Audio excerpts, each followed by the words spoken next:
Menon, we understand that you are a very popular author. You have written many technical books as well as some books on non-technical stuff.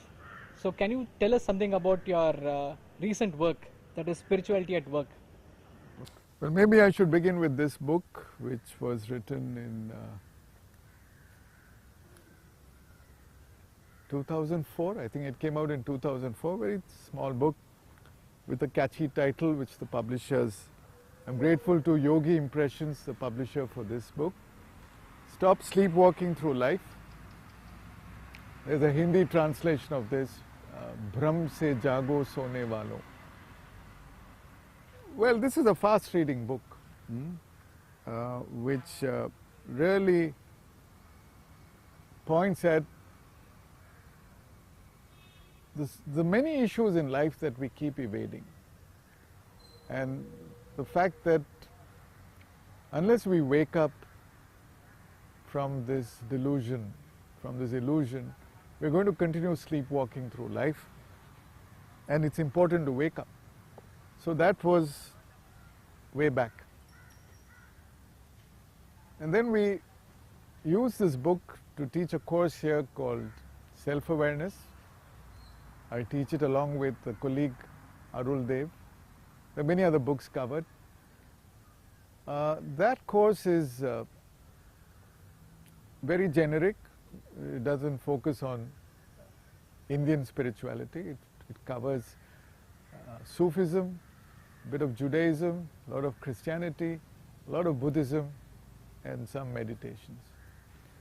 Well, students who took that course wanted us to continue, because this is a full credited course that goes for one semester. They wanted an advanced course.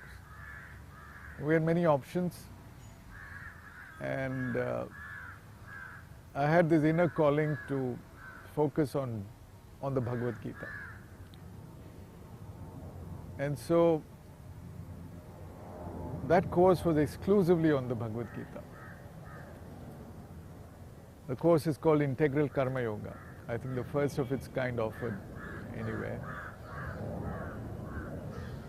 And I had to shortlist some verses from the Gita. We shortlisted 162 verses out of 700 and put them in a thematic sequence. And those lecture notes were later converted into a book. It's called Spirituality at Work, again published by Yogi Impressions.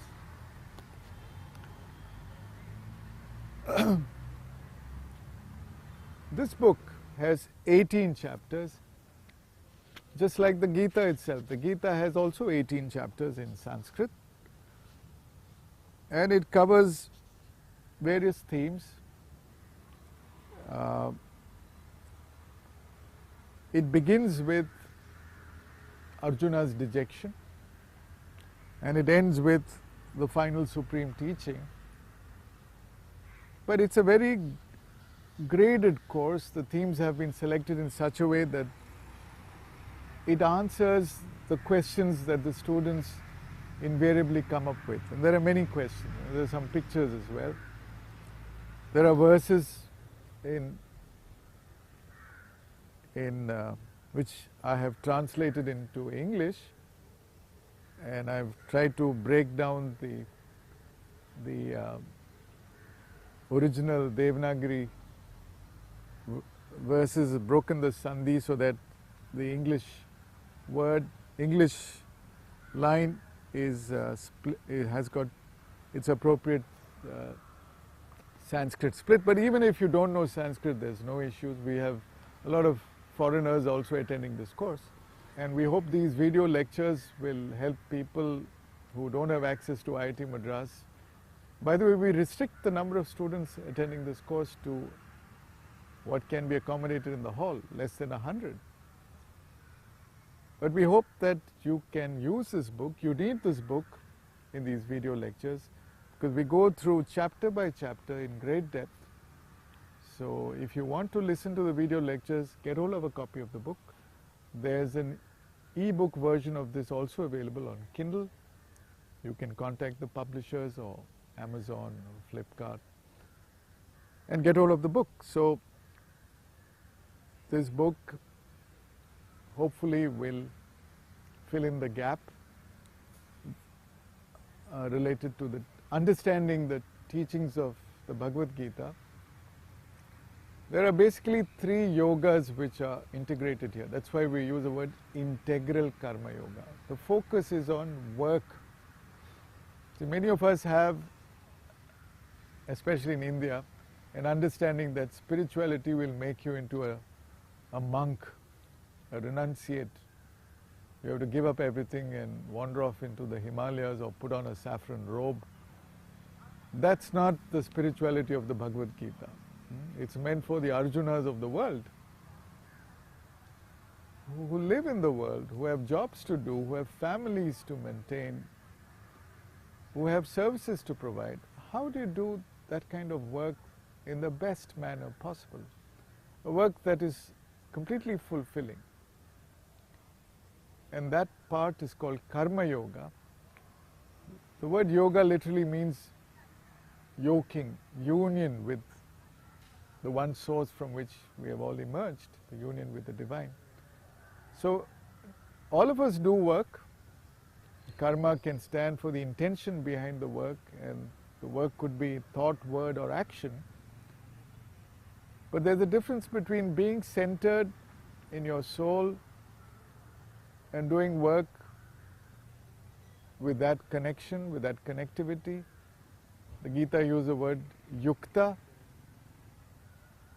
So you do things with your heart and soul in what you're doing, and you choose to do that for which you have a true need to do, an inner calling. And for many of us, the real problem in life is to find out what is that inner calling? What is it that we were born to do? To find that inherent svabhava, which has its own law of unfolding called swadharma, is the message of the Gita. So that's karma. Then we also have Gianna Yoga. A lot of this is Gianna Yoga, especially for many of us who are intellectually inclined, who like to ask a lot of questions. Who are we? Why are we? How are we connected with the universe? So there's a lot of philosophy and metaphysics and psychology linked to this. And finally, there is the aspect of love and devotion, which is Bhakti Yoga. So all 3 integrated together is what we call integral Karma Yoga. There are many interpretations of the verses of the Gita. The one that I value and I follow closely is the one given by Sri Aurobindo, and that's his famous essays on the Gita. Of course, Sri Aurobindo is a little difficult to read, but I've tried to stay true to the vision of Sri Aurobindo. Professor Menon, isn't Sri Aurobindo's writings difficult for most people? You're right. Sri Aurobindo, I feel, is one great visionary master who stands in the long line of rishis that India has produced. A phenomenal individual with a beautiful grasp of the big picture and an ability to penetrate into realms that are way beyond for most of us. And he did much of this without thinking. So, real challenge is to find that connection, that silent mind in which you can intuitively get access to direct knowledge. Sri Aurobindo was a person like that. He didn't have anybody to market him, I feel. And his writings, his English is pristine, but his sentences are a little too long and perhaps a little archaic for today's world. And most people have not dared to touch his sentences for very good reason. If you want to study Sri Aurobindo, and I hope those of you who go through spirituality at work will find the motivation to study his works, not only essays on the Gita, but the life divine, the synthesis of yoga, Savitri, and it's already happening. I'm happy to say that many readers have now started exploring Sri Aurobindo. Sri Aurobindo should be read in the original, and you're right. We hope this provides a passage for many people to explore Sri Aurobindo. Professor Menon, one last question before we let you go. You also cover meditation in Integral Karmayoga. Yes. See, the Bhagavad Gita has 3 parts to it. One is, it's known to be Brahma Vidya. It really gives you the highest knowledge. The second part is called Yoga Shastra, which is the actual manual of practice. And the third part is called Sri Krishna Arjuna Samvada. It's an intimate dialogue between Arjuna and Krishna. Now, Krishna here should be understood as the divine, either the personal divine or the impersonal divine, dwelling in the cave of all our hearts, the one divine. So if you really want to understand integral Karma Yoga, you have to work on all these 3 engines to lift you out of the gravitational field of the ego where we find ourselves entrapped. Meditation is the means. See, our normal life is one in which we look outward. It's called pravritti. We act engaging with the world outside. And so we don't know who we are. We identify with the persona which interacts with the world outside. It's a mask. It's what we call the surface ego self. And we often think we are that. That's the mask we wish to present to the world, but that's not who we are. Who we are, we don't know because we've not done the work needed to go inward. It's not easy to do that, and that's meditation. It's to turn inward and discover who you are, understand yourself completely. And there are many practices possible. The Gita doesn't dwell too much on those practices. So we have another book that we use in our course, and I strongly recommend this. It's again an Indian tradition. It's a Buddhist tradition in its origin. It's called the Mind Illuminated, and the author is Kuladasa, John Yates, who has explored the ancient Indian tradition and combining both the Theravada and the Tibetan traditions. Why do we need to meditate? I would like to end by summarizing why it's so important. See, our normal life is one which is obsessed by wanting. You're always wanting something or the other. There's nothing wrong with it, except that we get caught in a never-ending want. It's called Trishna. That's what the Buddha used the term. Trishna means thirst. We want things, we want people, we want circumstances in life to unfold in a way that will make our egos happy. But unfortunately, things don't quite work out that way. Often things happen exactly in the opposite way. And that's why we suffer. Meditation helps us see what's going on and see the ridiculousness, the meaninglessness of this way of living.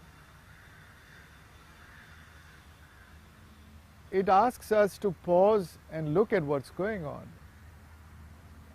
And when we can learn to pause, it's a mindful pause, we realize, for example, right now, right here, in this beautiful ambience, I'm already complete. I'm full.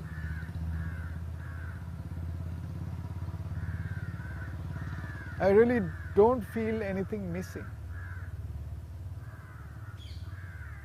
If I can stay centered in that present fulfillment moment, in the presence, and never lose it, and still engage with the world outside,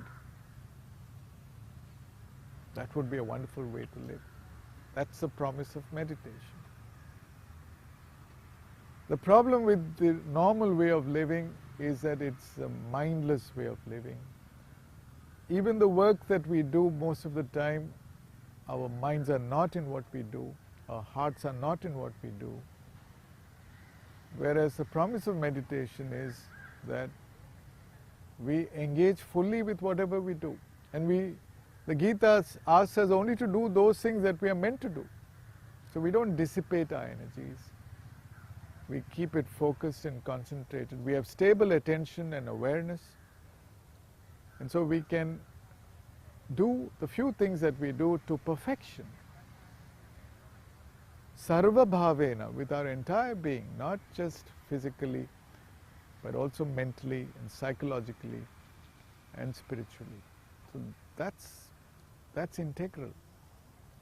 And that sometimes we don't know what to do, but when we are connected to our souls deep within, we get a certitude. And even if things apparently seem to be going downhill, we are not afraid. We don't suffer from lack. We don't get lost in aversion, anger, hatred. Normal way we would like to run away, or we would like to push away people. There's so many people we would like to really see the end of in our lives.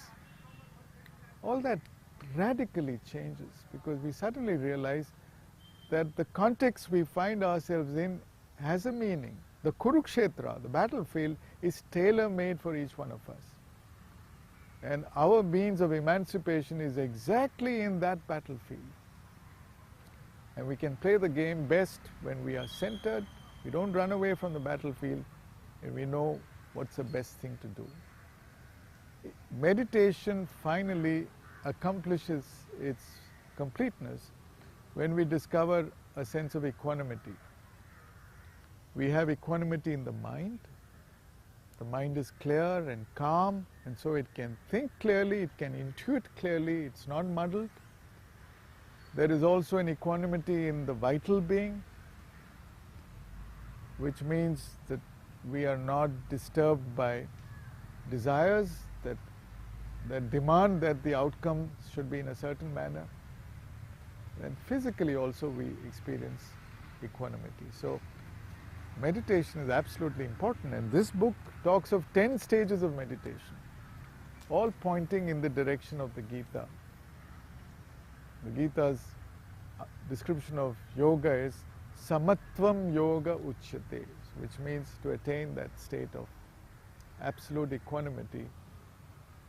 And yoga karmasu kaushalam, which means also do whatever needs to be done to perfection. Thank you.